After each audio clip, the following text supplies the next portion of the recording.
Peace has cost you your strength. Victory has defeated you.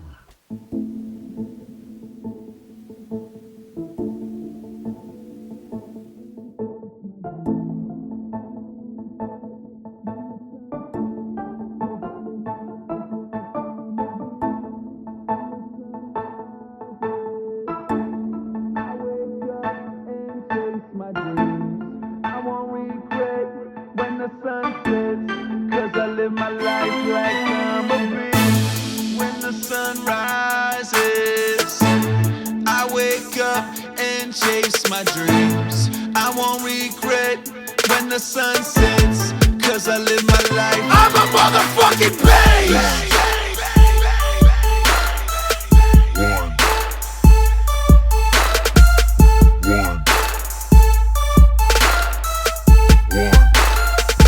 I'm a motherfucking beast. I control my breath. I control my breath. My finish breath. What's going on, guys? I'm not going to bore you with some training talk today. Today I'm going to bore you with some nutrition talk. Let's talk about kind of what I've been doing over these last couple months and where I'm going to go from there. As you guys know, if you follow me, I did a mini cut about 4 weeks, lost about 10 to 12 pounds. After that, I proceeded to focus on just kind of gaining weight, and the main focus was to really up my calorie intake as much as I can and try to get to 260 pounds. That's kind of been a goal weight of mine forever. I don't really do my bulks in the normal sense where you see a lot of people, they just eat like crap, put on weight to put on weight. I can't really justify that. Being a bodybuilder at heart and always, looking up to those guys and seeing how they gain weight and knowing myself that, the law of thermodynamics, and for me it's just, whatever you're putting into your body, the more good quality food you put into your body, the higher quality performance you're going to put out. So for me, I can't really justify eating a bunch of crap just to gain weight. So what I did was dieted down for those 4 weeks, reduced my calorie intake, and then just slowly, gradually uptake of calories over the last couple months, and managed to go from right around 3,000 calories to about 5,500 now is at my peak. And the way I did this was just the increments of about 5% increase in carbohydrate uptake.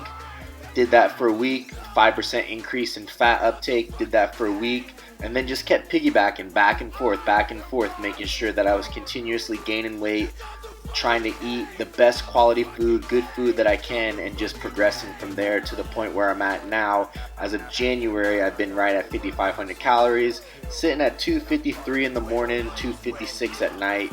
I'm not really going to push much more. I gave myself a window of January to get up to 260. Wasn't able to do that. So I'm going to sit at this weight and continue to progress into the meet. And what that's going to allow me to do is stay at an extremely high calorie intake while I'm training and getting ready for the meet. So I can only have to cut about 10 pounds. And this is going to allow my body to sit at this weight, get comfortable at this weight, so that whenever I do diet down, I'll be able to diet down from 253, relatively lean, at 5,500 calories, to where I can diet down probably to like 230, right at 4,000 calories. So I'm able to diet at a higher calorie intake because I slowly progressed my way up to an extremely high calorie intake. And the fact that it wasn't just a bunch of crap allowed my body to consistently maintain that weight, so that my body can kind of reset its set point. So when I do diet down, I'm at an extremely high calorie intake, so it should not hurt my training performance, because that's the key, right? Is you don't want to diet so long to where your training takes a backseat to it and your performance starts to decrease. So I'm going to diet down after this next meet for about 2 months, try to get off any unnecessary body weight, unnecessary body fat, and then continue to proceed back up in weight.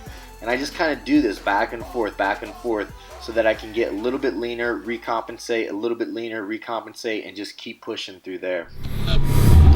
Just finished up a really good leg workout, sitting at 10 weeks out, so everything's feeling good. I was happy, worked up to 595 for some triples, and next week either gonna do doubles or singles, just depending how everything feels. The name of the game right now is just recovery, right? So doing extra things to facilitate that, upping the calories, Epsom salt baths, massages, things like that to help keep things going. A lot of times people go into meets trying to cut weight to get down to a weight class. That's the worst thing you could do is lower calories while you're trying to train to get stronger. You need those calories for recovery purposes. So if you're not at the desirable weight class, and you're definitely probably not strong enough, there should be no reason to cut weight in the first place. Train first 5 to 10 years working on just increasing your calories, getting stronger and bigger, and after that maybe you can talk about cutting. But people who've been training for a year should never cut weight for a meet. 2 years, never. 3 years, never. Work on getting stronger, work on getting bigger, worry about the weight cut later.